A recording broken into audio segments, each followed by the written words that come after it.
As Palestinian children in Gaza literally starve to death and the spectre of a man-made famine looms, Israel continues its war against the United Nations Relief and Works Agency for Palestine Refugees in the Near East, or UNRWA, which crucially provides direct services, food, education, healthcare to millions of Palestinians, especially in Gaza. So, time for another debunked 7 Israeli myths about UNRWA.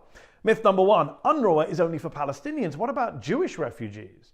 Well, actually, UNRWA was established in 1949 by the UN General Assembly, and Israel was one of the countries that voted in favor of it. In fact, in the wake of what Israel calls its War of Independence and what Palestinians call the Nakba, and for the first 2 full years of its existence, UNRWA also provided relief to Jewish refugees from that conflict up until 1952, when the Israelis decided they would take over that mission.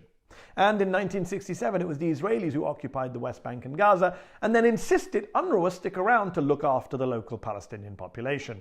Myth number 2, you don't need UNRWA, you could just have the UNHCR, the UN High Commissioner for Refugees, which takes care of all the other refugees in the world. It could take care of Palestinian refugees too. Nope, not true. UNRWA was set up in 1949, and its mandate to deal specifically with 1948 refugees from Palestine comes from the UN General Assembly. The UNHCR was set up a year later in 1950, and its mandate comes from the Refugee Convention, which explicitly said it didn't apply to refugees already receiving assistance from other UN agencies. Also, the UNHCR doesn't do direct services the way UNRWA does.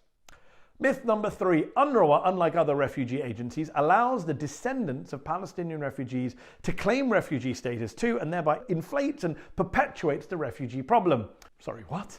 Under international law, the children of refugees are also refugees. That's not a Palestinian thing, that's an Afghan thing, that's a Somali thing, that's a Tibetan thing. In fact, UNRWA, unlike the UNHCR, says that only fathers, not mothers, can transfer refugee status to their descendants, thereby excluding a significant amount of Palestinians across the world who would otherwise be able to claim refugee status. Myth number 4, UNRWA textbooks teach anti-Semitic hate to Palestinian kids. Not true. In fact, a Trump State Department report found that 97% of those textbooks contain no anti-Semitic or even anti-Israel bias. 3% is still bad, I know, but it's a tiny minority.